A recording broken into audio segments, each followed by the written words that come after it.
I'm a mother of 3 with another on the way, and I know what it feels like to not feel confident in my skin. And I never want that for my daughter or for you. But it is hard, and it is something that we all struggle with.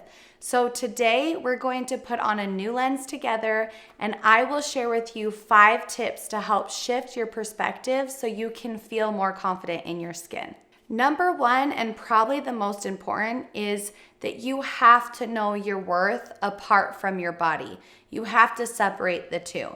And this is something that I actually struggled with a lot, even as a personal trainer. My identity was my body because it was my job, it was my billboard, it was everything, right? And I just kind of from a young age had attached my worth to my body as an athlete and as things that it could do for me. But I actually learned through having children when my body didn't look how I wanted it to or what I was used to after I had my first baby. I was kind of in shock. I was like, I don't even know who I am. I looked in the mirror. I was like, I don't know whose body this is. And it really threw me through a loop. So I had to really focus in on who am I? Like, who do I want to be and what values do I bring to the world? And so I want you to really assess this for yourself. Why do people love you? Why do you love yourself? What is it that makes you you? And that is your worth, right? It has nothing to do with your body. The least interesting thing about you is how you look. And when you die, people are not going to say, I loved her so much. She had 15% body fat. She had rockin' abs, right? Like, no one's gonna say that. People love you and want you in their life because of who you are, and that is your worth, right? That's everything. So I want you to separate your worth from your body. That's number 1.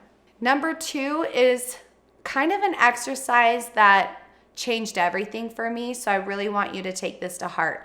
I want you to stand in the mirror and focus on everything that you love about your body and the strengths with your specific body type. For example, I used to look in the mirror and hate my thunder thighs and my bigger booty, and I would just focus on that. I would only focus on what I hated about my body instead of looking at, well, actually, I do love that I am athletic, and I do love that I have strong legs because I love to do sports, and I love to hike and bike and run, and I actually love that I don't store fat in my stomach. So maybe it does go to my legs, but I don't have, a lot of fat on my stomach. Or maybe I was able to appreciate after I had children what my body could actually do for me to grow a human and stretch and go back how it's supposed to. And like, it was this huge miracle.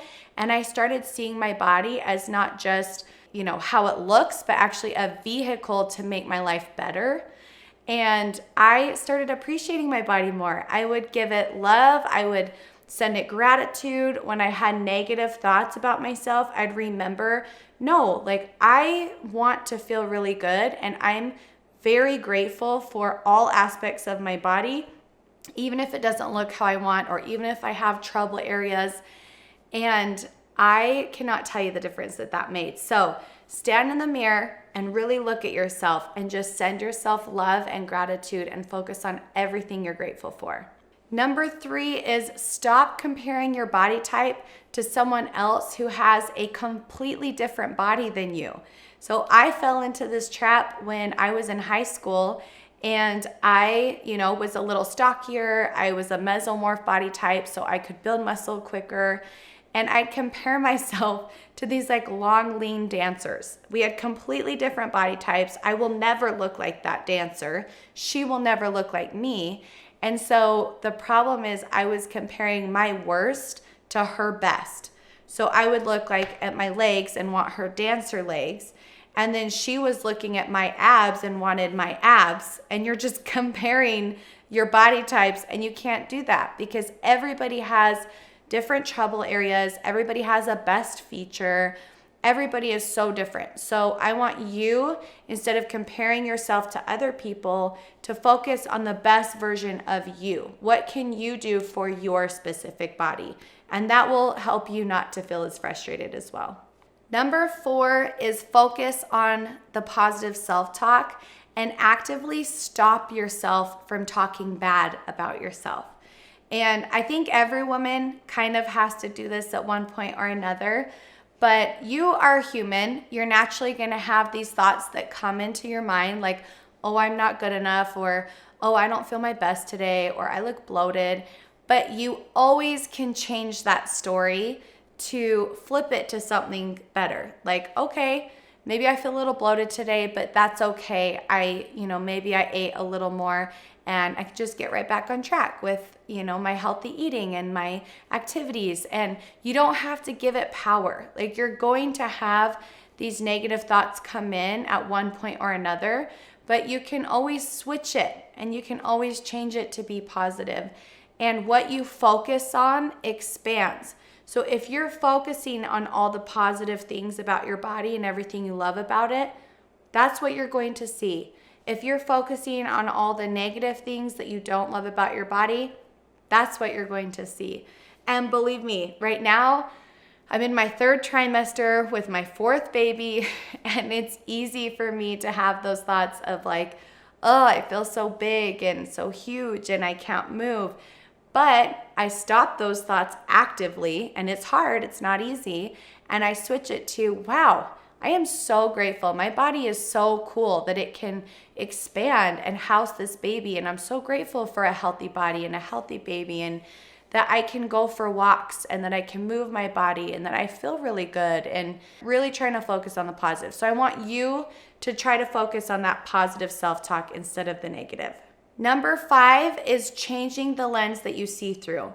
So we talked about this before, focus on the positive instead of the negative. I wanted to share a story with you on changing your lens and how powerful it can be. So after I had my 3rd child, Mila, I was on a hike with my husband, and I remember just breaking down. I was just bawling because I was trying to do the hike and my back hurt because I was postpartum. I couldn't breathe because it was so hard for me. My pants were too tight. Like, I was just really feeling it, really in the postpartum phase, feeling it. And I was like, I just don't understand. I have worked so hard. I'm doing everything right, and my body's not changing, and I'm getting really frustrated. And I'm a personal trainer. I know how to change my body. And I didn't know at the time that I had hormonal issues that were affecting that, but my husband gave me the best piece of advice, and he said, okay, instead of sitting here feeling, discouraged and frustrated about it, what if we change the lens to, what am I supposed to learn from this experience? Or what can I learn from this experience, and how can I use it to help me grow? And at first I was pissed because I'm like, I don't want to hear that right now. But then I really took it to heart. And I thought, no, you're right. Like, what can I learn from this experience? I can either be a victim or I can learn and grow. And I chose to learn and grow. And what ended up happening was I shifted my entire personal training business to be more of a holistic wellness approach because of this experience. I wanted to teach women how to meditate. I wanted to teach them about their hormones, about their gut health. I understood the struggle now when you have certain issues and you're doing everything right, where before I never understood that. Like, I could always get in shape when I wanted to get in shape. And so it just added a whole nother level and dimension to me as a person, to my business, to my personal training style. And it really shifted everything for me. I created a podcast. Like, it was such a blessing because I could learn and grow from that experience. But if I didn't change my lens, I would still be a victim, right? So you always have the opportunity to change your lens at any time. Those are my 5 tips to help you with your body image and to gain confidence. I'm here to help. If you have any suggestions or if you've struggled with this as well, I would love to hear in the comments. If you want to comment below, I'd love to hear your story as well. If you enjoyed this video, check out my next video, how to heal your relationship with the scale. I'm BodyByBree. Thank you for joining me to create the healthiest, happiest version of yourself, and I will see you back here next time.